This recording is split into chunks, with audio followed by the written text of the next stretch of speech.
네, 경영학 원론 제5강 3차 시시하도록 하겠습니다.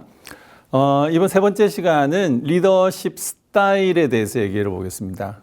다양한 리더십 스타일이 있죠.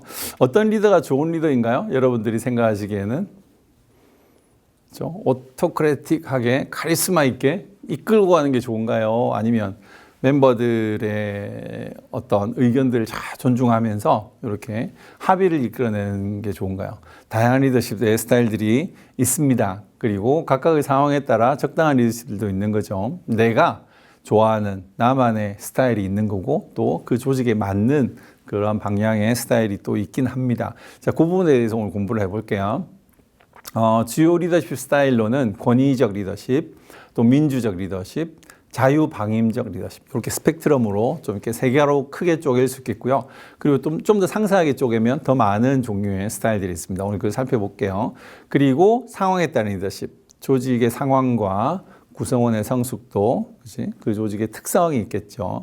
따라서 리더십을 또 조정하고 맞게 취사선별해서 사용하는 이제 그 방법, 그 부분을 한번 강조해서 얘기해 보도록 하겠습니다. 크게 세 가지 스타일의 리더십이 있습니다. 권위적인 리더십, 권위적 리더. 자신의 결정은 직원들에게 지금 강요라고 했지만 강요보다는 어떤 그 규율, 통제력 이런 것들로 리드해 나가는, 강하게 리드해 나가는 것들을 표현하는 상황입니다. 권위적 리더. 어떻게는 독재적이라고도 부르기도 합니다. 오토크래틱한 리더십이죠. 조직의 규율 그리고 통제성, 이제 이게 굉장히 강조가 되는 상황이고요. 장점이 있다고 하면 빠른 의사결정. 리더가 이거야, 이거 해. 이제 우리 이거 가는 거야 하고 딱 결정하고 그냥 빨리 밀어붙이는 거죠. 이거 합의하고 하는 그런 과정 자체가 없습니다. 그러니까 시간적으로는 굉장히 전략이 되겠죠. 빠른 의사결정은 가능하지만 한 사람의 의견이죠. 조직 전체의 어떤 의사결정인데 한 사람이 다 결정을 하니까 창의성, 다양성, 그치? 다이버시티 이런 것들은 이렇게 그 의견 속으로 들어올 틈이 없는 거죠. 제한됩니다. 그래서 보통의 경우 군대라든지 또는 전통적인 제조업 또는 위기의 상황에 있는 조직들, 경영 상황에서 위기가 발생해서 이제 막 부도가 나기 직전이라든지 이럴 때 새로운 경영자를 영입해서 구조조정을 한번 확 할 때가 있죠. 그럴 때는 뭐 의사결정을 하는데 다 조직 구성의 의견을 듣고 하고 할 시간이 없어요. 굉장히 급합니다. 위기관리 속에 있는 조직 등엔 이런 독재적인 또는 권위적 리더십이 흔히 사용되기도 합니다. 예를 들자면 그 CEO 잭 웰치라고 있습니다. 잭 웰치 많이 들어보셨죠? G 제너럴 일렉트로닉스의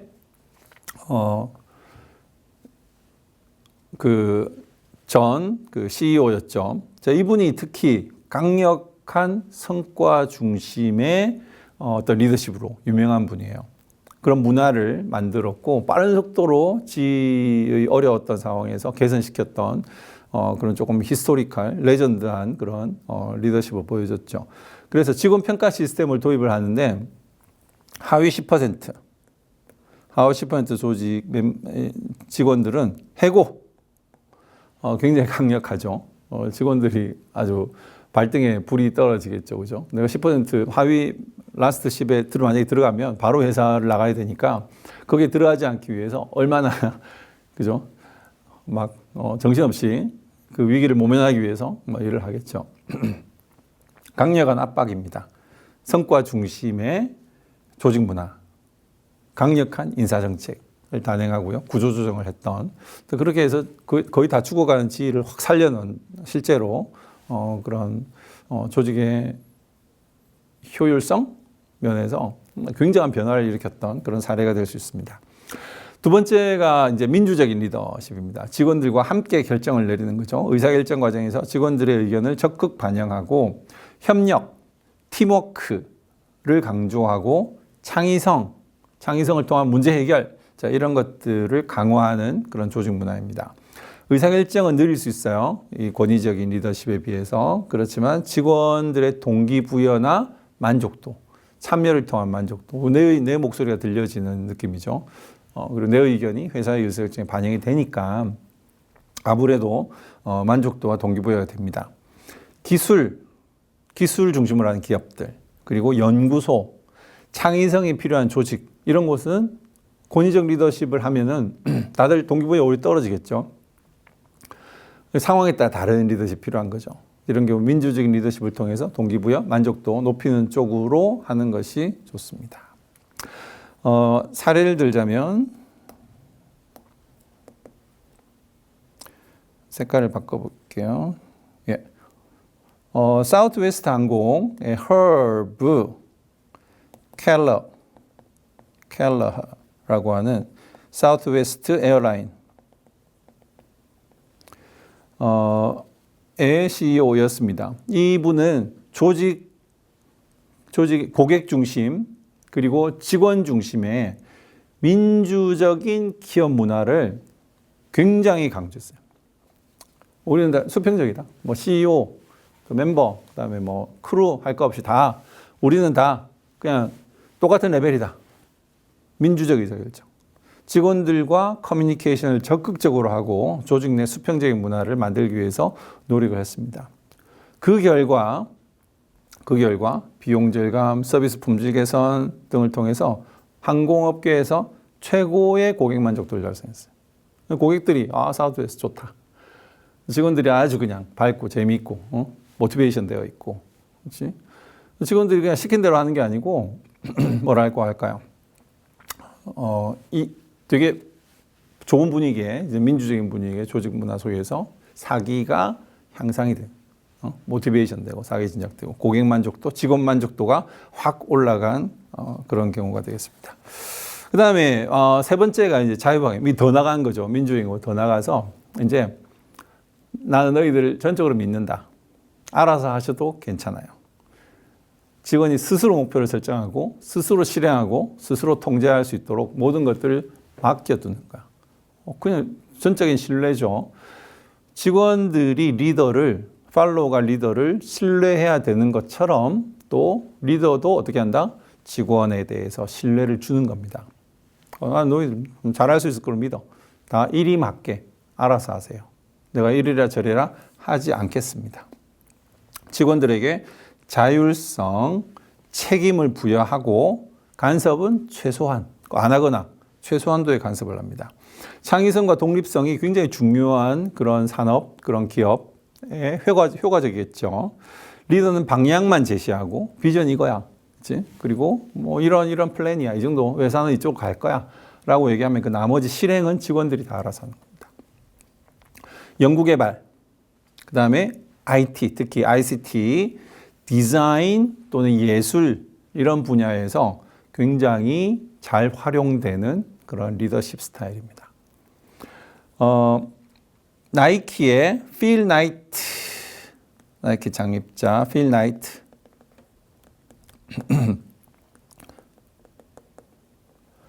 같은 경우는 직원들이 독립적으로 의사결정할 수 있도록 자율권을 부여합니다. 특히 디자인, 제품 개발, 그치? 새로운 나이키의 스니커에 새로운 디자인을 한다. 회사에서 이런 디자인 해봐 이런 게 아니야. 직원 디자인하는, 연구개발하는 그 부서에 알아서 하세요. 너희들이 만들어봐. 전적으로 창의성을 최대한 존중해서 뭐가 나오든 알아서 하시도록. 그치? 의사결정하고 실행하고 그것에 대한 피드백, 통제까지 다 알아서 하도록 문화를 조성을 합니다. 그래서 나이키의 디자인이 아주 그죠? 여러분들 새로운 제품들이 나올 때마다 아주 신선하고 쇼킹한 그런 제품들이 많이 나오죠. 이런 사례들을 많이 볼 수 있어요. 자, 여기서 우리는 뭘 배울 수 있나요? 어떤 특정 스타일이 모든 산업, 모든 조직에 정답인 리더십은 없다.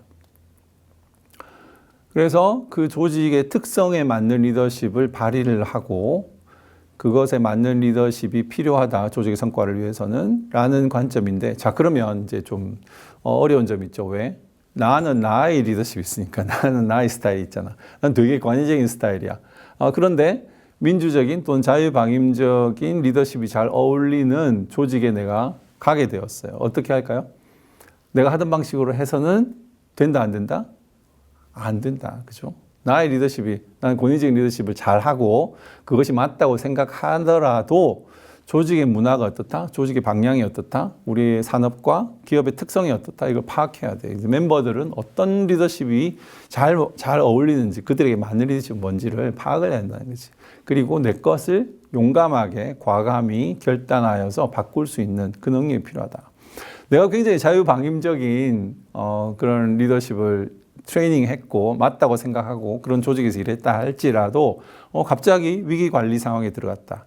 또는 전통적인 제조업 상황에 들어갔다. 그럴 때는 그 자유방임적인 리더십 하면 엉망됩니다. 오퍼레이션 엉망되고 컴플렉시티 만들지, 컴플렉시티 때문에 다 난리가 나요. 그럴 때는 강력한 권위적인 때로는 독재적인 리더십이 필요할 때도 있다. 그럴 때 어떻게 해야 돼? 나를 바꿔야 되는 거지. 그런 플렉서빌리티가 필요하다, 리더들에게는. 그 얘기를 다시 한번 강조하면서 조금 더 이제 상세한 리더십을 가보겠습니다. 교과서에 가보시면 리더십을 조금 더 분류해서 쪼개서 각각의 특징, 그 다음에 장점, 단점 이렇게 정리해놓은 표가 있어요. 그걸 참고하시면서 보시면 됩니다.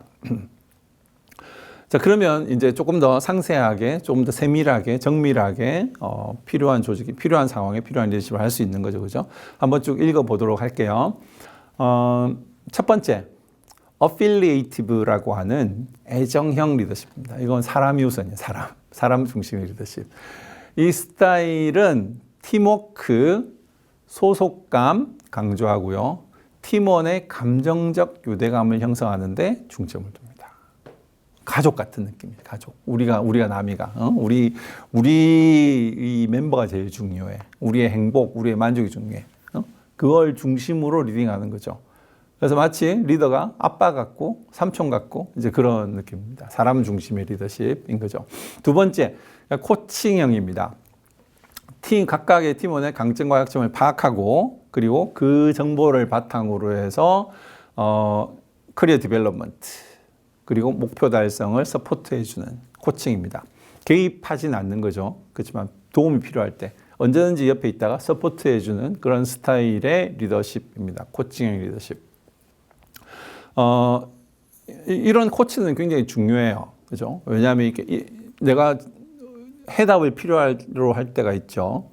뭘 해야 될지 모르겠고 방향을 모르겠고 그럴 때가 있어요. 그럴 때 누군가의 도움이 필요합니다. 옆에 항상 리더가 있어서 내가 물어볼 때 답해주고 방향을 제시해주고 그래서 옆에서 가이드해주고 응원해주고 북돋아주고 이런 사람이 있으면 내가 방향을 읽거나 하는 거에 두려움이 없는 거죠. 하던 일을 열심히 할 수 있고 모를 때 가서 물어보면 되니까 코치로서의 리더 이게 되게 중요하죠.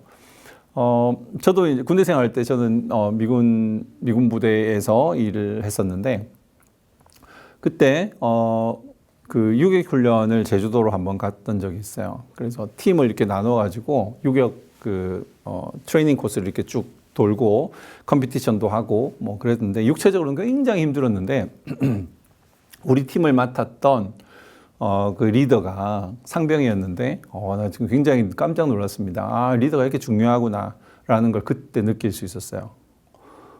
멤버들 다 새로 얼굴 보는 사람들이고 각각의 역량도 잘 모르고 오는 상황이었는데 그 리더가 으쌰으쌰하고 그죠? 방향을 딱 잘 제시하고 그리고 때에 맞는 코칭을 제공하고 그 분위기라는 게 있죠. 분위기라는 게. 막 강압적이거나 또는 내버려 두는 게 아니고 적당한 선에서 개입하면서 적당한 선에서 이 분위기를 계속 으쌰으쌰 분위기로 만들어내는데 제가 뭔가 멤버로서 이 어떤 팀워크를 할 때 이렇게 재미있게 이렇게 흥미롭게 이 어려운 육체적으로 어려운 것들을 뚫어내고 그지 어렵다는 생각이 별로 안 들 정도로 행복하게 재미있게 뭔가 이 고통스러운 유격 과정을 뚫어낼 수 있다라고 하는 게 깜짝 놀랐어요. 이게 리더가 얼마나 중요한지를 깨달았던 거지. 그때의 리더가 되게 코칭형 리더였습니다. 정말 좋은 분위기를 만들고요. 그리고 막 명령하거나 강압하거나 또는 그냥 뭐 잘 모르는 게 아니고 정말 모든 지식 면에서 분위기를 만드는 면에서 아주 탁월한 리더였어요. 그냥 상병 정도. 그때 지금 생각해보면 굉장히 나이도 어렸죠. 뭐 20대 중반, 30도 안 된 나이 정도였는데 그 조직 문화를 그렇게 잘 만들어낼 수 있는 사람이 있다는 게 저는 깜짝 놀랐고 이런 좋은 리더가 있으면 내가 갖고 있던 역량이 이렇게 폭발하는구나.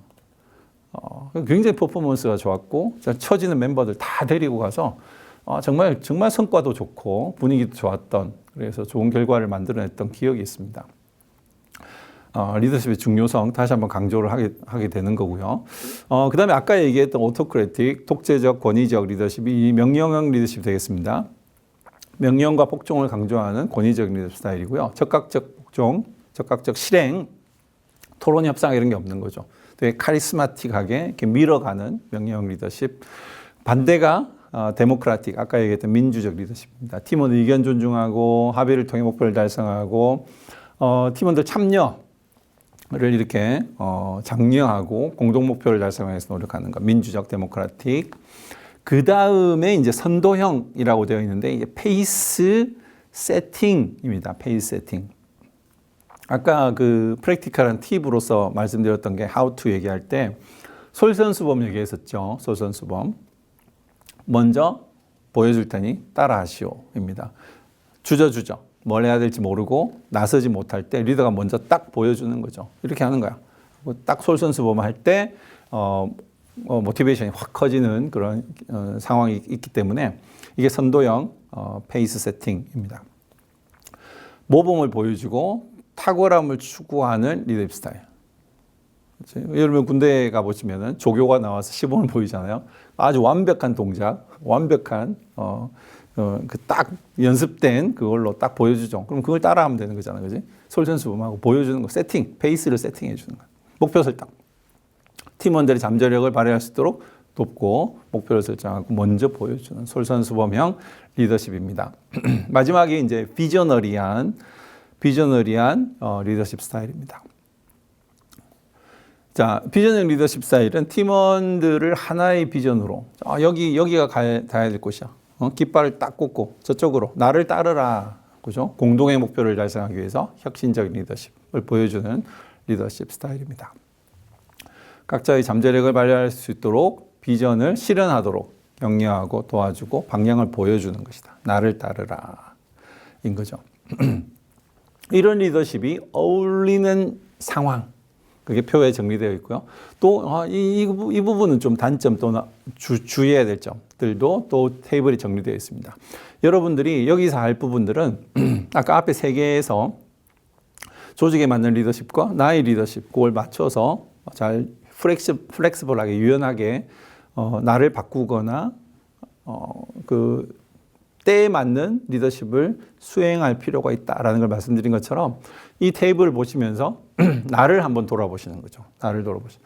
그래서 나의 리더십 스타일은 어느 쪽에 가깝고 어떤 상황에 이런 리더십이 잘 먹히고 어떤 상황에는 내가 이걸 좀 내려놔야 되는 거야. 포기해야 되는구나.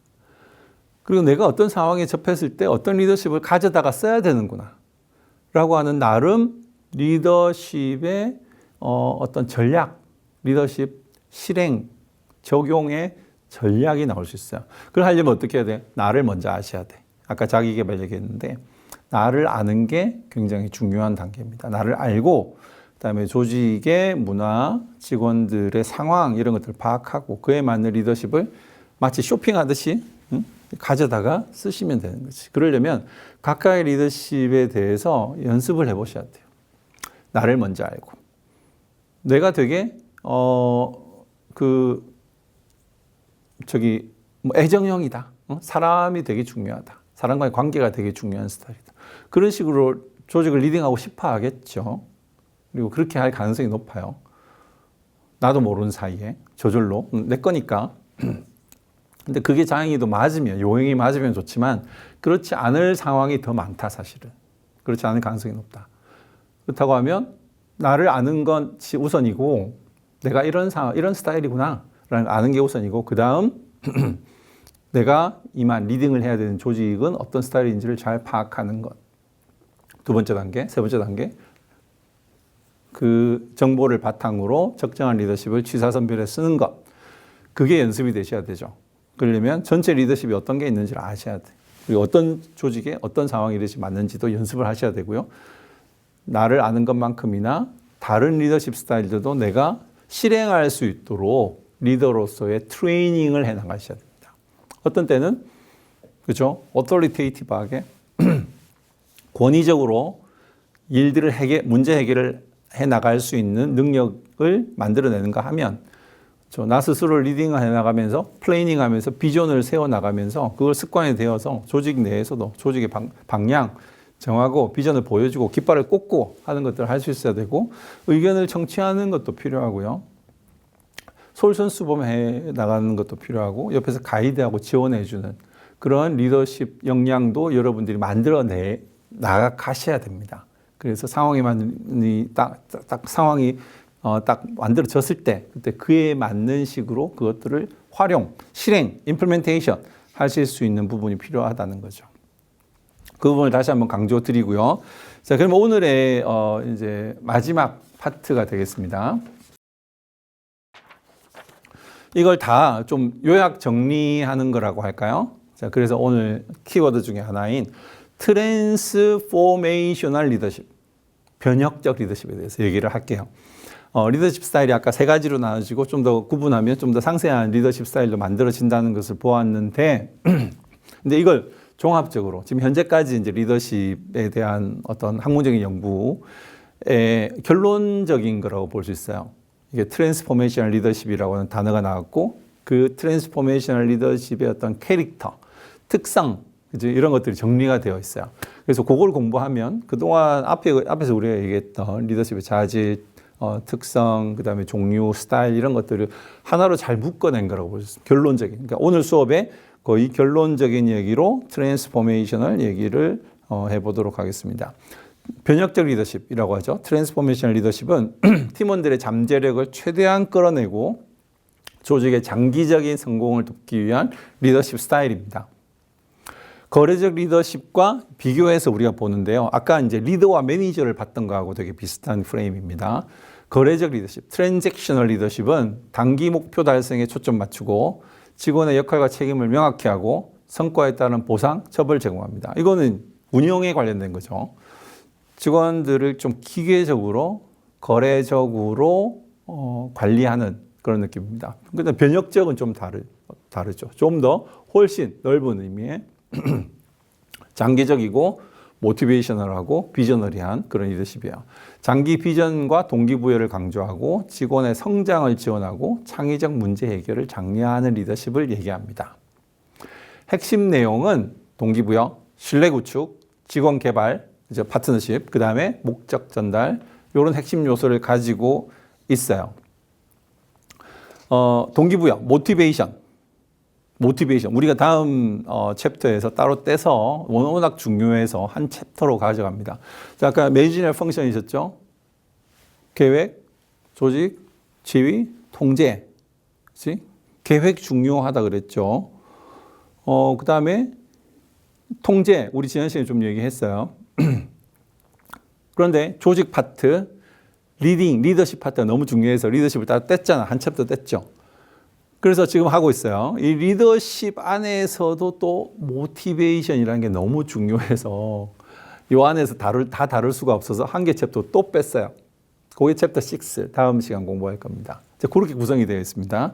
동기부여 너무너무 중요하죠. 신뢰 구축, 동기부여. 이게 이제 트랜스포메이션 리더십의 핵심 요소 중에 하나입니다. 그리고 직원의 개발, 아까 얘기했던 파트너십이죠. 팀 빌딩, 파트너십.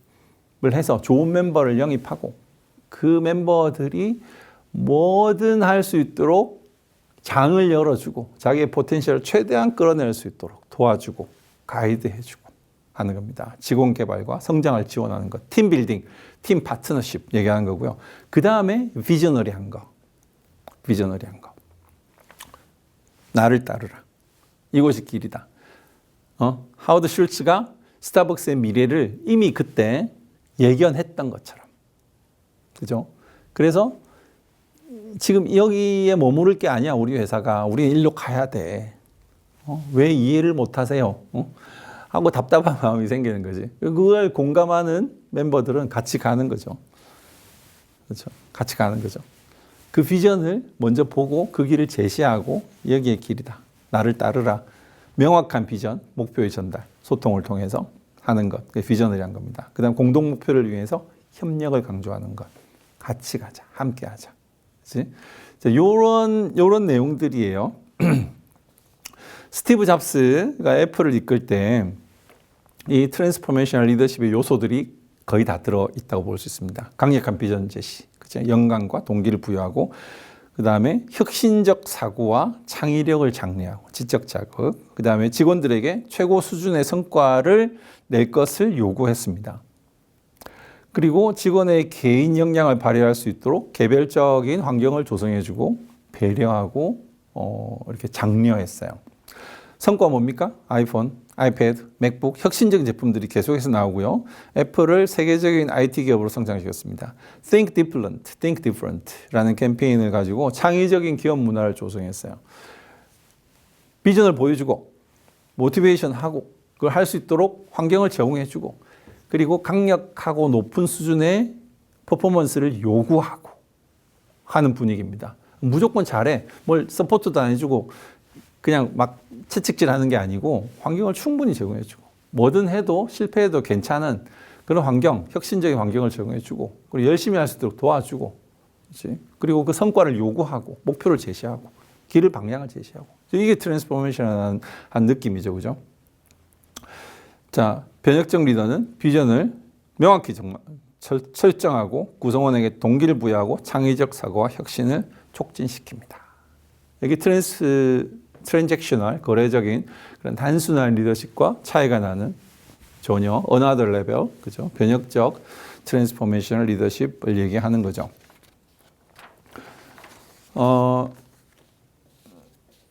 자, 코스트코를 결론적으로 하나를 살펴보고 그리고 마무리하도록 하겠습니다. 코스트코 같은 경우 짐 시네갈 코스트코의 창립자이고 지금 CEO입니다. 이분은 몇 가지 특징이 있어요. 간소화된 운영 그리고 직원 만족을 통해서 성공한 케이스입니다. 적절한 본상 그리고 리더의 겸손, 직원의 만족도, 직원과 함께 성장 이렇게 정리가 되어 있습니다. 간단히 설명을 드리자면 직원 만족, 직원이 만족, satisfaction, motivation인 거죠. 경쟁사 월마트나 샘스클럽보다 약 remuneration, 그죠? 보상이 한 40% 정도 더 줍니다. 월급이 한 40% 더 많다라는 건 강력한 보상이죠. 그리고 미국 같은 경우는 그 의료보험이 되게 중요합니다. 워낙 의료 수가가 비싸기 때문에 회사 보험이 없으면 병원을 가기 어려울 정도 수준이에요. 그래서 직원의 거의 90% 이상, 거의 대부분이 이 의료보험 혜택을 받고 있습니다. 그리고 고객들에 대해서도 불필요한 가격 인상하지 않고 제품 가격을 일정한 이윤, 목표 한 14% 이상은 내가 이윤을 내지 않는다. 그 프로핏 캡을 만들어 놓은 거죠. 그 정도 선에서 하니까 가격이 항상 되게 리즈너블하고 가성비 있는 그런 가격으로 나올 수 있는 거죠. 자신의 리더십도 코스트코의 사이즈는 아시죠? 그래서 수백만 불 이상의 월급을 받을 수 있고, 그 다음에 뭐 고급 사무실이나 회사 전용 비행기 이런 걸 쓸 수 있는데 그렇게 하지 않습니다. 별도의 사무실도 없어요. CEO 사무실도 없어. 그냥 플로어에서 같이 일하고 조그만한 그런 공간에서 자신이 일을 합니다. 전용 비행기 쓰지 않고요. 연봉도 회사 업계의 그 10분의 1 정도밖에 안 받아요. 한 35만 불 정도.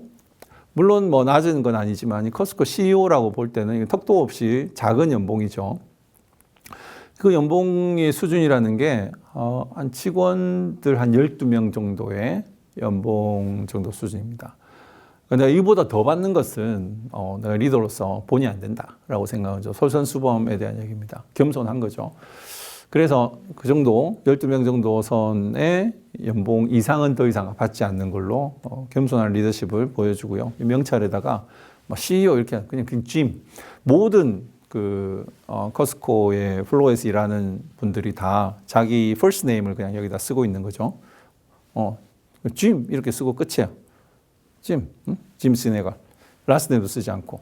굉장히 겸손하고 같이 눈높이를 낮추고 fear, follow 아까 얘기했던 follow의 눈높이를 내가 맞춰 나가는 그런 리더십입니다. 자, 이런 것들 보여주는 그런 솔선수범하고 직원과 함께 직원의 만족, 보상을 중요시하는 그런 리더십의 사례로 잠깐 보여드렸습니다.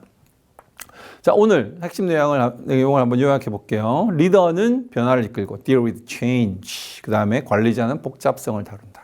deal with the complexity. 조직을 운영하는 거죠.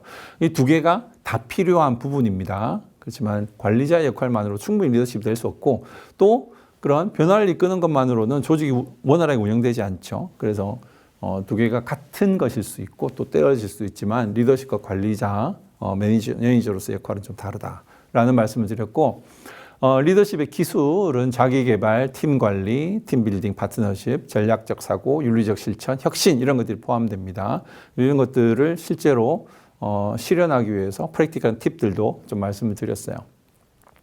리더십 스타일은 권위적, 민주적, 자유방임적 리더십으로 조절되고 조정되고 나눌 수 있고요. 좀 더 상세히 분류할 수 있고 상황에 맞는 리더십으로 나를 알고 상황을 알고 해서 맞는 리더십을 적용하고 조정해야 된다라는 말씀드렸고 마지막으로 변혁적 리더십, 트랜스포메이션 리더십은 장기적 비전, 직원 동기부여를 통해서 조직을 혁신하는 리더십이다. 그렇게까지 말씀드렸습니다. 자, 몇 가지 생각해 볼 문제 제시하고요. 다음 시간에 뵙도록 하겠습니다. 리더십 스타일의 선택 기준. 조직의 특정 상황과 적합한 리더십을 선택하는 기준은 무엇일까요? 어떤 상황에 어떤 리더십으로 나의 리더십은 무엇이고 또 상황은 무엇인지를 파악해서 하는 그런 기준, 방법, 그렇지? 그런 노하우 그런 것들을 한번 생각해 볼 필요가 있겠습니다. 그리고 리더십 기술 중 하나를 선택하여 자신의 조직 또는 팀에 어떻게 적용할까요? How to, 실행에 대한 얘기죠. 할 때에 나는 어떻게 변화해야 될 것이고 조직은 어떻게 파악해야 될 것이고 실제로 적용할 때는 어떤 방식이 필요할까? 나는 권위적 리더십인데 민주적인 리더십 상황에서 또는 자유방임 속에서 나는 어떻게 이걸 실행해 나갈 것인가? 현실적인 방법을 생각해 보시기 바랍니다. 변혁적 리더십이 조직의 혁신과 성과에 미치는 긍정적인 영향을 보여주는 사례가 무엇이 있을까요? 아까 애플 얘기도 했었고 또 짐 스네갈 얘기도 했는데 그런 다양한 사례들을 좀 찾아보고요. 거기에서 배우는 것들 굉장히 많이 있을 것으로 생각합니다. 자, 여러분들이 과제를 통해서 또 내가 관심 있는 주제에 대한 책들을 읽으면서 이런 노하우들을 점점 키워나가셔야 되겠습니다. 이제 그게 향후의 미래에 여러분들이 변혁적 리더로서 비저너리한 리더로서 조직을 이끌 때 필요한 역량들을 쌓아나가는 첫 번째 단계라고 생각을 합니다. 자, 이렇게 여기까지 해서 오늘 공부를 마치도록 하겠습니다. 수고하셨습니다.